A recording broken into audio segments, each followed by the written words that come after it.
Kaleidoskop 2020. Tahun penuh tantangan akan segera berakhir. Pandemi COVID-19 yang melumpuhkan aktivitas di hampir seluruh belahan dunia masih jadi perhatian kita semua. Meski tahun 2020 diwarnai dengan kejadian-kejadian tak terduga, seluruh instansi berupaya mengoptimalisasi pelayanan dengan berbagai cara, termasuk Polda Kalimantan Timur tentunya. Di tahun ini, tonggak kepemimpinan Polda Kaltim beralih dari Irjen Pol Dr. Andes Muktiono SHMH kepada Irjen Pol Dr. Andes Heri Rudolf Nahak MSI. Momen ini sekaligus menjadi warna baru Polda Kaltim dalam upaya tugas melindungi, melayani, dan mengayomi masyarakat di bumi Banua Etam. Pandemi COVID-19 yang masuk ke Indonesia sejak awal tahun ini membuat Polda Kaltim memberikan atensi lebih, antara lain dengan melaksanakan operasi terpusat Bersandi Aman Nusa Dua Mahakam. Operasi ini digelar sejak Maret lalu, berlangsung hingga kini, dan terus berlanjut hingga pandemi melandai nanti. Operasi Aman Nusa berfokus pada penguatan pemberdayaan masyarakat dan ketahanan ekonomi, diisi dengan beragam aktivitas sosial tertuju pada masyarakat yang terdampak ekonominya. Selain itu, Polda Kaltim juga membagikan alat kesehatan. Total tak kurang dari 607.725 masker serta 601 unit alat pelindung diri atau APD disalurkan kepada beberapa kalangan penerima, dari tenaga medis, rumah sakit, pedagang, hingga pengguna jalan. Program ketahanan pangan juga menjadi bagian dari agenda di tengah pandemi. Sebanyak 40 kampung dilibatkan di seluruh wilayah Kaltim dan diberi nama Kampung Tangguh Nusantara. Dengan program ini, Polda mengembangkan persawahan kelompok tani wanita, meningkatkan penanaman hidroponik, pembudidayaan ikan, serta tanaman sayur dan buah. Selain itu, digelar pula operasi Justisi Mahakam untuk mengawal terlaksananya aturan penerapan protokol kesehatan. Operasi berupa razia pelanggaran protokol kesehatan ini sudah dilakukan sebanyak 81.730 kali di seluruh wilayah Kaltim. Operasi dilaksanakan bersama dengan unsur pemerintah daerah, TNI, dan instansi terkait. Dari hasil operasi yang digelar, total ada 206.817 teguran kepada masyarakat atau pelaku UMKM yang tidak menaati protokol kesehatan. Pemberlakuan denda kepada pelanggar di seluruh wilayah Kaltim membuat operasi Justisi Mahakam efektif mengumpulkan dana hingga Rp100.200.000 untuk nominal akumulasi denda. Dari sisi lain, narkoba tak lepas dari atensi utama jajaran Polda Kaltim. Korps Baju Coklat ini berhasil mengungkap peredaran narkoba berbagai jenis dan terkumpul barang bukti mencapai 125 kg sabu-sabu dan ganja, serta lebih dari 125.000 pil ekstasi, double L, dan jamu daftar G berbagai jenis. Hasil tangkap ini secara tidak langsung berpotensi menyelamatkan 656.347 jiwa dari unsur masyarakat yang memungkinkan terdampak pada peredarannya.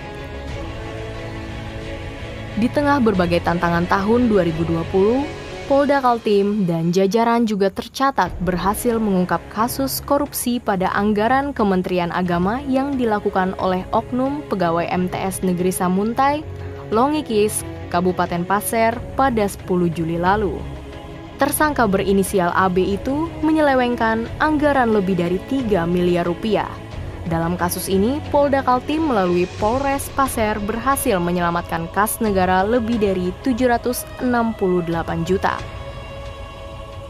3 hari berselang, Polda Kaltim juga mengungkap kasus pencurian tali kapal di kawasan perairan Muara Berau. 5 tersangka diamankan beserta barang bukti 2 rol tali kapal masing-masing sepanjang 200 meter yang sudah dicuri. Memasuki Oktober 2020, pengesahan UU Cipta Kerja atau Omnibus Law mengundang gelombang penolakan dari berbagai pihak. Puncaknya pada 8 Oktober, mahasiswa dan serikat buruh berunjuk rasa di berbagai wilayah di Kaltim. Polda Kaltim bergerak cepat mengamankan jalannya demokrasi dengan pendekatan persuasif. Kapolda Kaltim menginstruksikan pasukannya dalam pengamanan unjuk rasa agar tidak membawa senjata api dan melakukan pendekatan humanis kepada para pendemo. Selain itu, Bersama tokoh lintas agama, Polda Kaltim menggaungkan tekad damai untuk NKRI. Di akhir November 2020, Indonesia dikejutkan dengan kasus terorisme yang menimpa satu keluarga di wilayah Tinombala Poso, Sulawesi Tengah. Teror yang dilakukan oleh Jaringan Mujahidin Indonesia Timur atau MIT itu langsung direspon oleh kepolisian dan TNI, termasuk Polda Kaltim.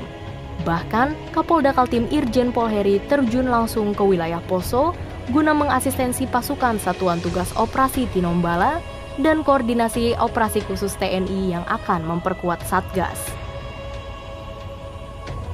Memasuki bulan Desember 2020, agenda Pilkada Serentak 2020 membuat Polda Kaltim memfokuskan kegiatan agar tercipta pilkada yang aman, damai, dan sehat, meski pemilihan kepala daerah itu dilangsungkan di tengah pandemi.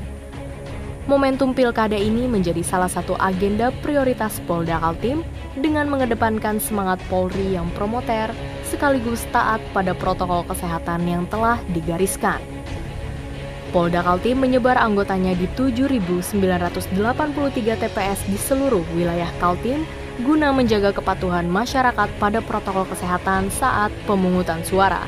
Di sisi lain, tahapan-tahapan pra-pemungutan suara juga berhasil diamankan Polda Kaltim dengan strategi pengamanan yang terukur dan efektif berdasarkan tingkat kerawanan wilayah. Tibalah di penghujung tahun 2020. Momentum perayaan Natal dan Tahun Baru di tengah pandemi yang belum mereda ini membuat Polda Kaltim kembali dihadapkan pada tantangan mengantisipasi aksi kriminal sekaligus pencegahan dini terciptanya klaster baru.